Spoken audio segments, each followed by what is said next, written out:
আজকে আবারও একটা ধর্ষণ হলো। সত্যি কি হয়ে গেল না বাংলা বাংলা মনে সত্যি উত্তরপ্রদেশে পরিণত হয়ে গেছে। আর বলছি রত্না কাকিমা, আপনি তো বলেছিলেন কিছুদিন আগেই যে বাচ্চারা না কাঁদলে মায়েরা দুধ দেয় না, মানে সব ঘটনা আপনাকে না জানানো অবধি আপনি কোনো প্রতিবাদ করবেন না বা কোনো কিছু করবেন না। তো আপনি কি এসব খবরগুলো সত্যি দেখতে পাচ্ছেন না, নাকি আপনি মানে এইটা ভাবছেন যে যে বাচ্চাটা এরকম মানে নরকীয় একটা ঘটনার মধ্যে দিয়ে গেছে, যে বাচ্চাটা মারা গেছে, সে গিয়ে যতক্ষণ না আপনাকে বলবে ততক্ষণ আপনি এর জন্য রাস্তায় নামবেন না? আপনি তো বলেছিলেন যে কারোর যদি এরকম ঘটনা ঘটে আমি সবার আগে আসবো। কই, আপনাকে তো এখন দূর দূর মানে মোমবাতি কেন টর্চের আলো জেলে দেখলেও খুঁজে পাওয়া যাচ্ছে না। তাহলে এগুলোকে আমরা কি বলবো? আত্মসিদ্ধি?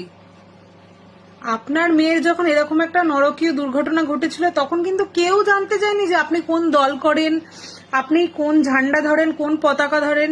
সবাই কিন্তু রাত দখল করতে রাস্তায় নেমেছিল। আজকে আপনি কোথায়? আপনি সত্যিই কি এসব খবর রাখেন না, নাকি আপনার কাজ হয়ে গেছে বলে আপনি আর এইসবে মাথা ঘামাচ্ছেন না?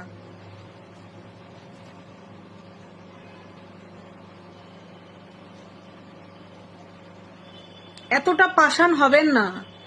আমরা এক্সপেক্ট করেছিলাম যে আপনার মেয়ের সাথে যখন এরকম ঘটনা ঘটেছে, সবাই যখন আপনার হয়ে লড়েছে, আপনিও এরকম নোংরা নোংরা যখন ঘটনা ঘটবে আপনি অন্তত এগিয়ে আসবেন, কেউ আসুক আর না আসুক।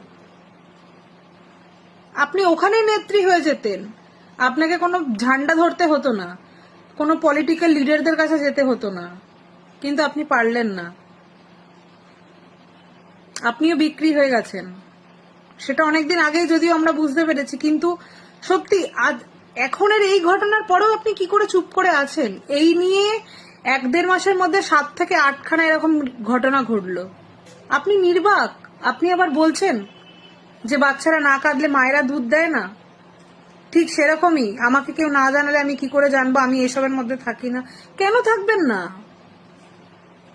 তাহলে যেই মানুষগুলো আপনার মেয়ের জন্য রাত দখল করেছিল তার এমনি এমনি কোনো ইন্টারেস্ট গেছিল নাকি, নাকি আপনার মেয়ের সুবিচার চাওয়ার জন্য গেছিল?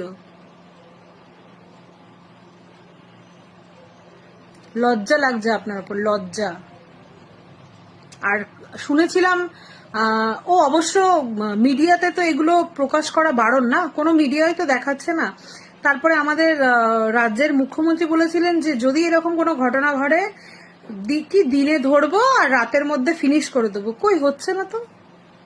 7 থেকে 8খানা 1-1.5 মাসের মধ্যে অনেক ঘটনা ঘটে গেল, একজনেরও তো এরকম ঘটনা কিছু শুনলাম না। মুখ্যমন্ত্রীটা তো যাওয়ার জন্য সেই খবরটা দিতে হবে তো, কিন্তু মিডিয়া তো সেই মিডিয়া এখন নির্বিকার হয়ে গেছে, কিছু করার নেই তাদের। মিডিয়া চাইলেও এসব খবর দেখাতে পারছে না। মিডিয়া খবর দেখাচ্ছে কোথায় জাহাঙ্গীরকে দড়ি পরে ঘোরানো হচ্ছে, কোথায় কোন টিএমসি নেতার চুল উড়িয়ে ন্যাড়া করে ঘোরানো হচ্ছে, কোথায় কার কোমরে দড়ি বেঁধে ঘোরানো হচ্ছে, কাকে ডিম ছোড়া হচ্ছে, কাকে ইট ছোড়া হচ্ছে, তাই না? এই দেশের মতো নোংরা রাজনীতি হয়তো আর কোনো দেশে নেই। সত্যি নোংরা রাজনীতি, এখানে নোংরা একটা জিনিস। এ আর জীবনে মনে হয় না ভালো হবে বলে। আর বিশেষ করে এইসব মানুষ যেখানে থাকে নোংরামি তো হবেই। যেখানে এই ধর্ম আজকের দিনে দাঁড়িয়ে 2026-এ দাঁড়িয়ে যখন লোক নিজের ধর্ম নিয়ে মারামারি করছে, এর থেকে নোংরা, এর থেকে খারাপ জিনিস আর কি হতে পারে, তাই না? তবে আপনার একটা ভালো কিছু বা কিছু বলুন বা আপনি কিছু প্রোটেস্ট করুন, এর অপেক্ষায় থাকলাম এখনো কাকিমা, রত্না কাকিমাকে বলছি। আবারও একটা গণধর্ষণ, এবং নতুন সরকার গঠন হয়েছে যবে থেকে, তারপর থেকে এটা 5 নম্বর অথবা 6 নম্বর ধর্ষণ। এবং এটা একটা মাইনর একটা মেয়েকে ধর্ষণ করা হয়েছে। বারুইপুরের 12 বছরের একটা বাচ্চা মেয়েকে, বাচ্চাটা সম্ভবত টিউশন থেকে ফিরছিলেন, এবং সেই সময় তাকে তার বয়সের থেকে বড় কিছু ছেলে ডেকে নিয়ে যায় এবং তাকে গণধর্ষণ করে। এবং গণধর্ষণেই থেমে থাকে না, তারপর তাকে হত্যা করে। গতকাল থেকে মেয়েটিকে খুঁজে পাওয়া যাচ্ছিল না। এবার ব্যাপারটা হচ্ছে, এই খবরটা আমি জানতে পারি অ্যাডভোকেট অরিন্দম কাঞ্জিলালের কাঞ্জিলালের একটা ভিডিও থেকে। সম্ভবত সে তার বিভিন্ন সোর্সের মাধ্যমে জানতে পেরেছে, এবং আমার মনে হয় যে